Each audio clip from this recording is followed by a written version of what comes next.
बुंदेलखंड की वीरभूमि ने अनेक पराक्रमी योद्धाओं को जन्म दिया, लेकिन उनमें से दो सबसे प्रसिद्ध योद्धा हैं आल्हा और उदल।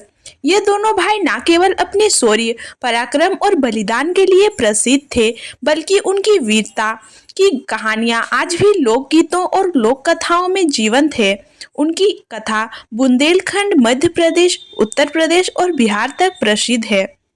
आल्हा और उदल का जन्म बुंदेलखंड के बानाफर राजपूत वंश में हुआ था। इनके पिता का नाम दासराज था, जो महोबा के प्रसिद्ध राजा परमाल के सेनापति थे। इनकी माता का नाम देवी देवला था, जिन्होंने अपने पुत्रों को बचपन से ही वीरता और युद्ध कला का पाठ पढ़ाया। राजा परमाल चंदेल वंश के शक्तिशाली राजा थे, जिनकी राजधानी महोबा थी। उनके दरबार में अनेक वीर योद्धा थे, जिनमें आल्हा और उदल का नाम सबसे प्रमुख था।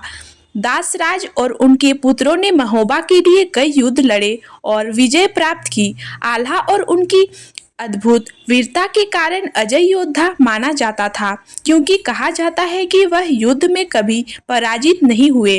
आल्हा और उदल बचपन से ही शस्त्र विद्या में निपुण थे। वे बचपन से ही युद्ध कला में निपुण हो गए थे और कई युद्धों में उन्होंने अपनी वीरता का परिचय दिया। एक बार चंदेल साम्राज्य पर हमला हुआ और राजा परमाल ने आल्हा उदल को युद्ध के लिए भेजा। दोनों भाइयों ने अपने अद्वितीय पराक्रम से शत्रुओं को परास्त किया और चंदेल साम्राज्य की रक्षा की। पृथ्वीराज चौहान और महोबा के राजा परमाल के बीच संघर्ष हुआ।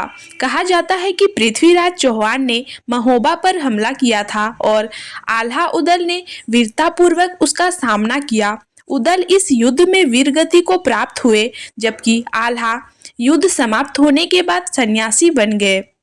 कहा जाता है कि उदल की मृत्यु के बाद आल्हा युद्ध से विरक्त हो गए और उन्होंने सन्यास ले लिया। वे भगवान शिव की भक्ति में लीन हो गए और जंगलों में चले गए।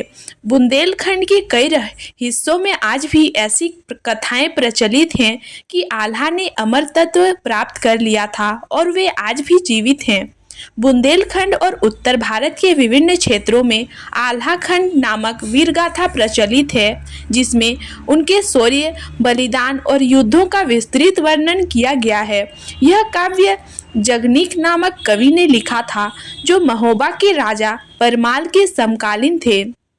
आल्हा और उदल की वीरता की कहानियां आज भी बुंदेलखंड और भारत के विभिन्न भागों में पाई जाती हैं।